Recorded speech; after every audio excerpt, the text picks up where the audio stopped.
मुख्यमंत्री सामूहिक विवाह योजना में अब हर जोड़े को पूरा 1 लाख रुपए दिया जाएगा। योगी सरकार ने विवाह के लिए मिलने वाली सहायता राशि को बढ़ा दिया है।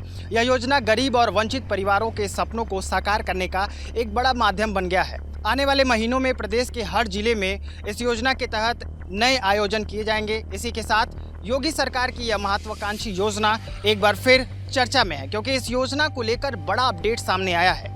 गांव के लोग कहते हैं कि शादी ब्याह में जितनी खुशी होती है उतनी टेंशन भी होती है। खुशी इसलिए कि घर में नया रिश्ता जुड़ता है, लेकिन टेंशन इसलिए कि शादी में बहुत खर्चा हो जाता है।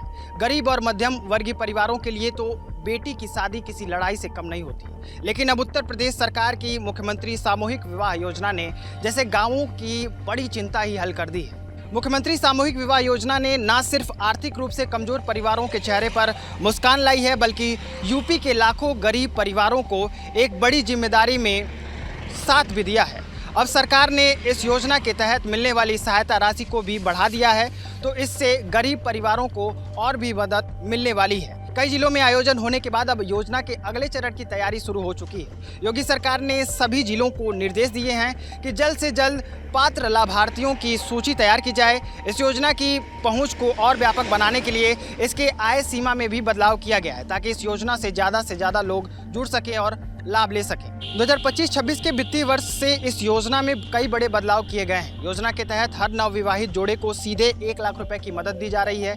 इसमें से एक हिस्सा सीधे बैंक खाते में भेजा जाता है, बाकी रकम शादी की व्यवस्थाओं जैसे कपड़े, गहने, सामूहिक समारोह, खान पान आदि में खर्च की जाती है। पात्रता के लिए आय की सीमा को बढ़ाकर 3 लाख रुपए सालाना कर दिया गया है। सभी जिलों के अधिकारियों को सख्त निर्देश दिए गए हैं कि वे पंचायत, वार्ड, आंगनबाड़ी केंद्रों और अन्य स्थानीय निकायों के साथ मिलकर योग्य जोड़ों की पहचान करें। SC, ST, OBC, अल्पसंख्यक और आर्थिक रूप से कमजोर वर्गों को पहले ही प्राथमिकता दी जा रही है।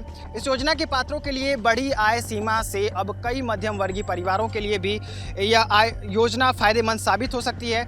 इसके लिए समाज कल्याण विभाग और जिला स्तरीय अधिकारी गांव-गांव जाकर संपर्क और सत्यापन अभियान चला रहे हैं। खासतौर पर ग्राम पंचायत, वार्ड, नगर निकाय और आंगनबाड़ी केंद्रों की मदद ली जा रही है, ताकि सही पात्रों की पहचान की जा सके।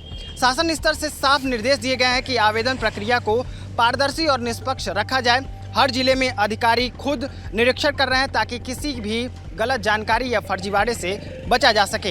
यह सुनिश्चित किया जा रहा है कि केवल वास्तविक पात्र जोड़ों को ही योजना का लाभ मिले, और यह करना जरूरी भी है, क्योंकि कई जगहों पर इस योजना के अंतर्गत फर्जीवाड़े की खबरें भी सामने आई थी, जिसके बाद अब प्रशासन हर कदम पर जांच और सत्यापन करने में लग गया है। गोरखपुर में इस योजना के तहत एक भव्य विवाह समारोह का आयोजन किया गया था, जिसमें 1200 जोड़ों ने एक साथ 7 फेरे लिए।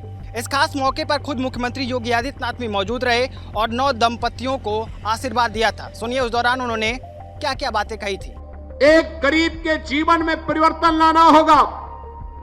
गरीब के जीवन में परिवर्तन लाने के उद्देश्य से ही मुख्यमंत्री कन्या सुमंगला योजना, मातृ वंदना योजना, बेटी बचाओ बेटी पढ़ाओ का कार्यक्रम, गरीबों के लिए आयुष्मान भारत की सुविधा का लाभ, हर गरीब के लिए उनको मिलने वाली सुविधा का लाभ उन्हें उपलब्ध करवाया जा रहा है।